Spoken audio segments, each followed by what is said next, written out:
মাদ্রাসায় পড়াইতেছেন, এটা একটা আল্লাহর রাস্তা, ওয়াজাহিদু ফি সাবিলি, আল্লাহর রাস্তায় মেহনত মুজাহাদা চেষ্টা, এটাও হতে পারে আমাদের জন্য আল্লাহর রাস্তায় চেষ্টা। এই রাস্তায় থেকে যদি কেউ মৃত্যুবরণ করে তাহলে এটাও শহীদ বলুন সুবহানাল্লাহ। এইজন্য 4 প্রকারের সন্তান বিনা হিসেবে জান্নাতের মধ্যে 1 নম্বর হচ্ছে শহীদ। এই সমস্ত সন্তান নিজেও বিনা হিসেবে যাবেন, আবার মা বাবাকে বিনা হিসেবে জান্নাতে নিয়ে যাবেন। তাহলে 1 নম্বর শহীদ।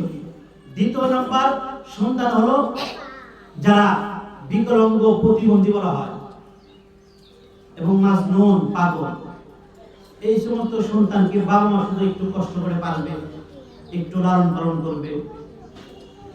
এই যে কত কষ্ট একটা বিকলাঙ্গ প্রতিবন্ধী বাচ্চাকে লালন পালন করা কম কষ্ট, খাওয়ান দাওয়ান ঘুম তার পেশাব পায়খানা কত কষ্ট করে সাফ করতে হয়। এরপরে যদি একটু ধৈর্য ধরে সহ্য করে, একটু সবর করে, এই সন্তান, কারণ এর তো কোনো হিসাব নিকাশ নেই, মাজনুন প্রতিবন্ধী, জীবনে কখনো গুনাহ করতে পারে নাই, পাগল, দুনিয়ার হাফ কিছু বোঝে নাই, এই সন্তান যখন মারা যাবেন দুনিয়াতে ছিলেন মাজনুন, কিন্তু আখিরাতে পাওয়ার এরকম হবে সে তো বিনা হিসেবে জান্নাতে যাবে, সাথে তার মা বাবাকেও জান্নাতে নিয়ে যাবে সুবহানাল্লাহ।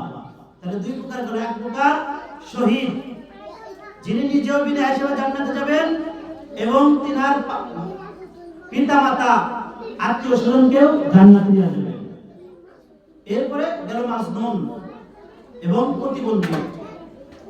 3 নম্বর সন্তান হলো ছোট শিশু বাচ্চা যারা নাবালিগ অবস্থায় মারা যায়, মৃত্যুবরণ করে, এদের কোনো হিসাব নিকাশ নেই। এরা ময়দানে মাহশারে আল্লাহর আদালতে বিনা হিসেবে জান্নাতে যাবে। কেন? শুধু যদি মা বাবা যদি সবর করতে পারে যে নিজের সন্তান হারিয়ে গেছে, যদি কান্নাকাটি না করে সবর করে, যে এদের বিনিময়ে আল্লাহ পাক তাদের মা বাবাকে বিনা হিসেবে জান্নাতে দিবেন। যদি তার মা বাবা না কান্নাকাটি করে, না গালাগালি করে আল্লাহকে, যে আর দুনিয়ার কোনো সন্তান দেখলো না, আল্লাহ আমার সন্তানকেই দেখলো, এটা যদি না ভেবে যে আল্লাহ দিয়েছে, আল্লাহ ফেরেশতাদেরকে বলে, আল্লাহ ফেরেশতাদেরকে বলতেছে, ফেরেশতারা তার মা বাবা কান্না করবেই, তবে সবর যে ধরবে, কারণ তার পরিচয় শ্রেণী আসছে যে 5 বছর পরে 3 বছর পরে একটা সন্তান হয়েছে, সন্তানটা নিয়ে এসেছো। এই মা বাবা যখন সবর ধরবে, একটা শিশু বাচ্চা নাবালিগ অবস্থায় যখন মারা যাবে, এই সন্তানও বাবা মার জন্য বিনা হিসেবে জান্নাত সুবহানাল্লাহ। তাহলে 3 প্রকার সন্তান গেল। আরেক প্রকার সন্তান হক্কানি উলামায়ে কেরাম, হক্কানি আলেম। 4 নম্বর হচ্ছে হক্কানি আলেম, সেও নিজে বিনা হিসেবে জান্নাতে যাবে এবং নিজের মাতা পিতাকেও বিনা হিসেবে জান্নাতে দিয়ে দেবে সুবহানাল্লাহ।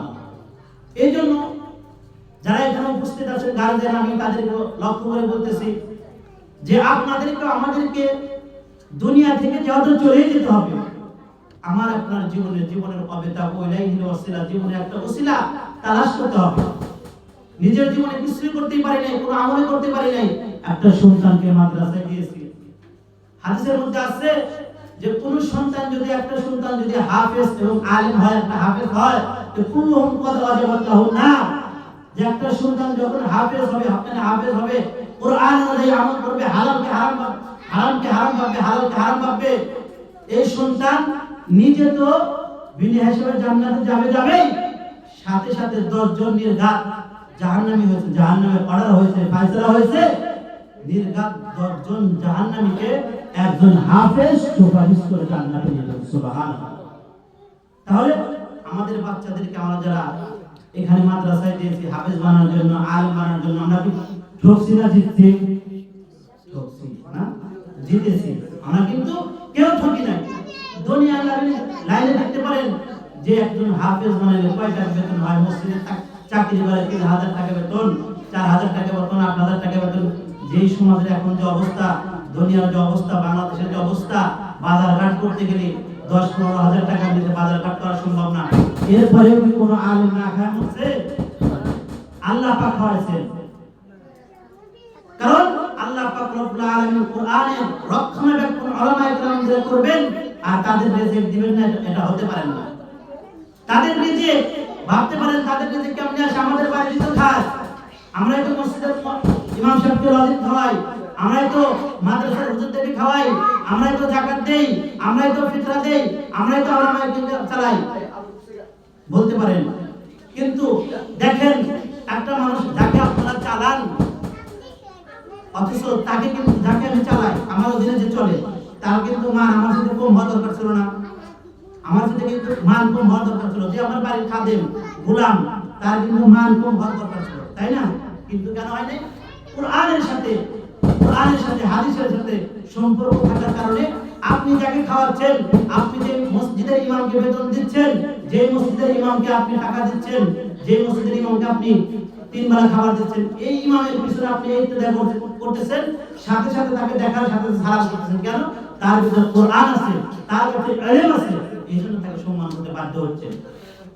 সম্মানিত হাজিরিন, ইলমুল হাল যেটা আমাদের জন্য শিক্ষা করা ফরজ, যেটা শিক্ষা না করলে প্রত্যেকটি মা বাবাকে ময়দানে মাহশরে আল্লাহর আদালতে জবাবদারি করতে হবে, কার দ্বারা দাঁড়াতে হবে।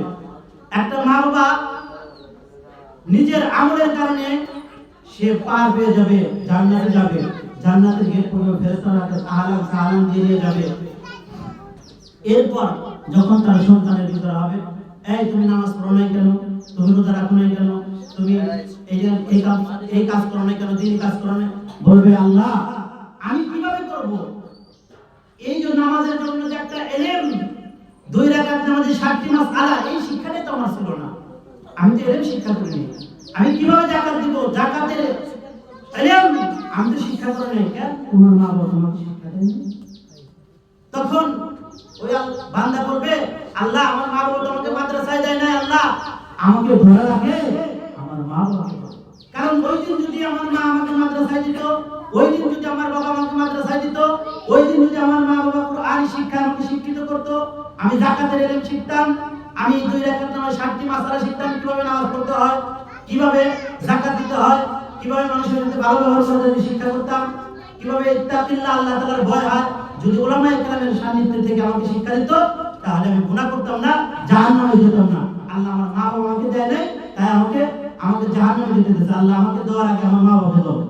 তখন আল্লাহ পাকের হুকুম, আল্লাহ পাক এই কথা যখন শুনবেন, মা বাবা কোথায়, ধরে নিয়ে আসতে একদল ফেরেশতারা তাকে আহলান সাহালাম দিয়ে জান্নাতের কাছে নিয়ে যাচ্ছে, জান্নাতের গেটে নিয়ে যাচ্ছে জান্নাত করার জন্য।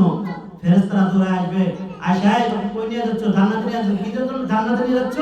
বলে জান্নাতে নিয়ে যাচ্ছে, সে আমলের দ্বারা সে পার পাইছে। বলে আমলের দ্বারা পার পাইছে, ঠিক আছে, ওর সাথে আল্লাহ তাআলার সাথে কিছু মুআমালাত আছে, ওকে ধরে নিয়ে আসো। আর তো জান্নাতের ফয়সালা ফেরেশতারা বলবে যে ওর তো জান্নাতের ফয়সালা, ওকে নিয়ে যেতে হবে। ভাই আল্লাহ যত ডাকছে আল্লাহর কাছে আগে নিয়ে যাও। তখন আল্লাহ তাআলার কাছে নেবেন। আল্লাহ পাক রব্বুল আলামিন জিজ্ঞাসা করবে যে তোমার সন্তানকে তুমি কোরআন শিক্ষায় শিক্ষিত করেছিলে, মাদ্রাসায় পড়েছিলে, তালিম তরবিয়তের মধ্যে দিয়েছিলে?